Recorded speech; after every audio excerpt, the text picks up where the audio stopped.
Lumber 3 vertebral লেভেলে থাকে এবং এটা সাপ্লাই দেয় হাইনগাট স্ট্রাকচারকে। তাহলে এই যে left 1/3 of the transverse colon থেকে up to middle rectal fold পর্যন্ত যতগুলো স্ট্রাকচার রয়েছে সেই স্ট্রাকচারগুলোকে সাপ্লাই দেয় কে? এই ইনফিরিয়র মেজেন্টারিক আর্টারি। এখন আসেন এই যে lateral branch. Lateral branch right left দুইটা করে থাকে বা 4 পেয়ার থাকে। Right left inferior phrenic artery, এই ইনফিরিয়র ফ্রেনিক আর্টারি সাপ্লাই দেয় কাকে? ডায়াফ্রামকে। এটা হচ্ছে আপনার middle suprarenal artery, right and left middle suprarenal artery. এটা সাপ্লাই দেয় কাকে? সুপ্রারেনাল গ্ল্যান্ডকে।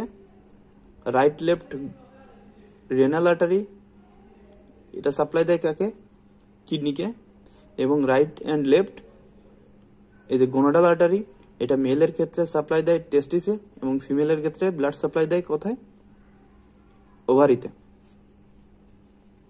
আর এই যে ডর্সাল ব্রাঞ্চ, ডর্সাল ব্রাঞ্চের 1 2 3 4 এই যে দুই পাশে দুইটা করে 4 পেয়ার্স অফ লাম্বার আর্টারি। এই লাম্বার আর্টারি মূলত কোথায় সাপ্লাই দেয়? লাম্বার স্পাইনে সাপ্লাই দেয়। আর এই যে একটা থাকে এটা ডর্সাল ব্রাঞ্চে, আরেকটা কি? এটা হলো মিডিয়ান স্যাক্রাল আর্টারি। এই মিডিয়ান স্যাক্রাল আর্টারি কোথায় সাপ্লাই দেয়? মূলত লাম্বার এবং স্যাক্রাল স্পাইনে সাপ্লাই দেয়। আর এই যে এই দুইটা হচ্ছে আপনার টার্মিনাল ব্রাঞ্চ। এটা কি? Right left common iliac artery.